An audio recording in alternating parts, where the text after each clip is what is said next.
Caste category নিয়ে একটা বড়সড় আপডেট রয়েছে। তো পুরনো কাস্ট সার্টিফিকেটে কিন্তু আর কোনো কাজ হবে না, সেখানে রিভ্যালিডেশন করতে হবে। আমি সে নিয়ে আলোচনায় আসছি। এই ভিডিওটা কালকে আনা উচিত ছিল, কিন্তু আমি কালকে আমাদের এখানে লাইন ছিল না, ইলেকট্রিক ছিল না, সমস্যার কারণে ভিডিও আনতে পারিনি। তো আজকে ভিডিওটা স্কিপ করো না, সবটা দেখো আর চ্যানেলটা সাবস্ক্রাইব করে দিও এসএসসি, পিএসসি এবং গ্রুপ সি গ্রুপ ডি গুরুত্বপূর্ণ আপডেট পাওয়ার জন্য।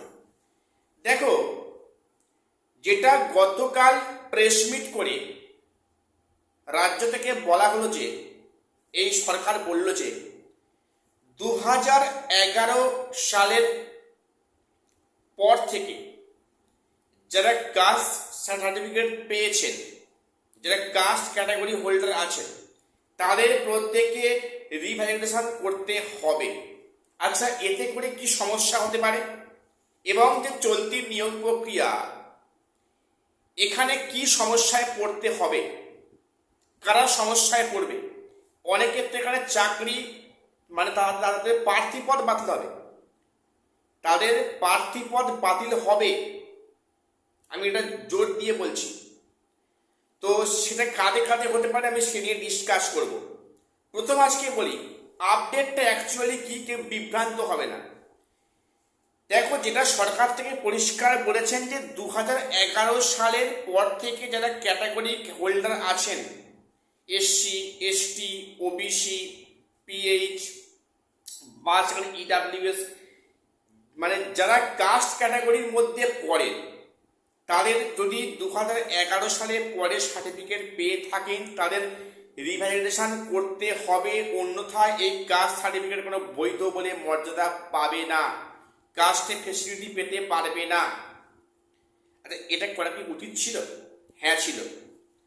দেখো, বিগত এই 10-12 বছর পশ্চিমবঙ্গের মানে রাহাজানি, চিটিংবাজি এবং বিভিন্ন অসৎ মাধ্যম, অসাধু ব্যবসায়ীরা এতটাই মানে জেকে বসেছে বিভিন্ন ডিস্ট্রিক্টে, সেখানে কাস্ট ক্যাটাগরি ফলস পাওয়া যাচ্ছে টাকার বিনিময়ে। ভাবতে অবাক লাগবে, এরকম কিছু চক্র বিভিন্ন ডিস্ট্রিক্টে কম বেশি আছে, যেখানে টাকার বিনিময়ে কাস্ট সার্টিফিকেট বিক্রি করা হচ্ছে। যারা প্রকৃত কাস্ট ক্যাটাগরি পাওয়ার যোগ্য তারা পায়নি, বঞ্চিত। যারা যোগ্য নয় তারা কিন্তু টাকার বিনিময়ে, ক্ষমতার বলে সেই কাস্ট সার্টিফিকেট হোল্ডার হয়েছে। এগুলো ফিল্টারিং করা দরকার আছে, কারণ বিগত বছরে যা এটা অবস্থা হয়েছে, ইডাব্লিউএস সার্টিফিকেট হোল্ডার তার নয় প্রচুর মানে সম্পত্তি, বিষয় সম্পত্তি আছে, কি করে সম্ভব? তাছাড়া এমন সব নামের টাইটেল, সেখানে এসসি এসটি ভাবতে অবাক লাগে, কি করে সম্ভব? এরকম হাজারে হাজারে আছে, শয়ে শয়ে নয়, হাজারে হাজারে ভুয়ো কাস্ট সার্টিফিকেট আমাদের পশ্চিমবাংলা বুকে ছেয়ে গেছে। তার সংখ্যা কিন্তু খুব একটা কম নয়।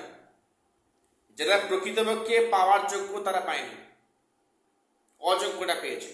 সেটাকে কাজে লাগিয়ে অনেকে সেই ফেসিলিটি পাওয়ার চেষ্টা করছে, যেটা ডিক্লেয়ার করেছে কাছে কোটে আসে। এর ফলে 2025 এসএলএসটিতে কি প্রভাব পড়ছে এটা মন দিয়ে শুনুন। সেক্ষেত্রে একাদশ দ্বাদশে তো ভেরিফিকেশান হয়ে গেছে, ইন্টারভিউ হয়ে গেছে, কাউন্সেলিং এখনো হচ্ছে, এবার স্কুলে জয়েনিংয়ের অপেক্ষা। সেক্ষেত্রে 9-10-এর অনেক সাবজেক্ট সেখানে ভেরিফিকেশনের কাজ হয়ে গেছে, সামনে ইন্টারভিউ আছে, কাউন্সেলিং আছে, পিভিআর মেডিকেল আছে, তারপর স্কুলে জয়েনিংয়ের প্রশ্ন।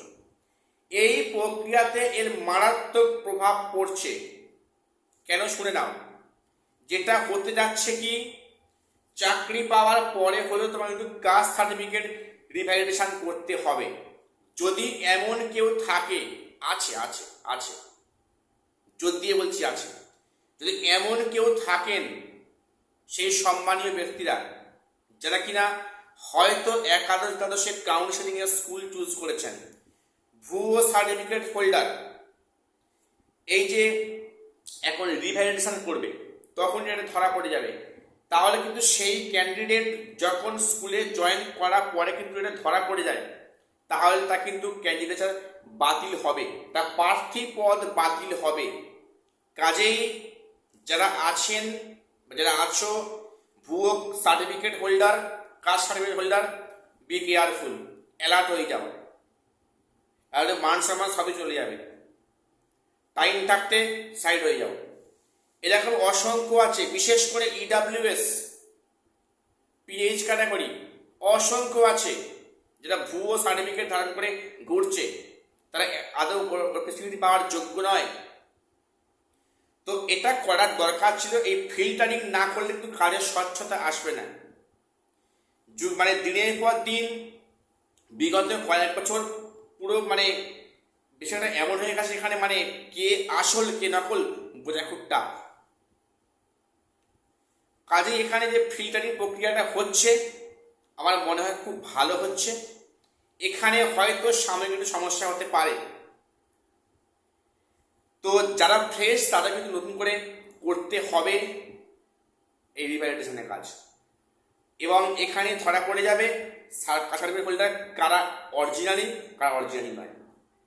কাজেই মানে যারা চাকরি পেয়ে গেছো, যারা কাউন্সিলিংয়ে গেছো, 9, 10 যাদের ভেরিফিকেশনের কাজ হয়ে গেছে, ইন্টারভিউতে আছে, যারা ফেক আছো, বি অ্যালার্ট, সাইড হয়ে যাও, নাহলে কিন্তু মানে সম্মানটুকু আর থাকবে না। অর্থাৎ রিভ্যালিডেশন করতে গেলে তুমি ধরা পড়ে যাচ্ছ, এখানে তোমার খেলা শেষ।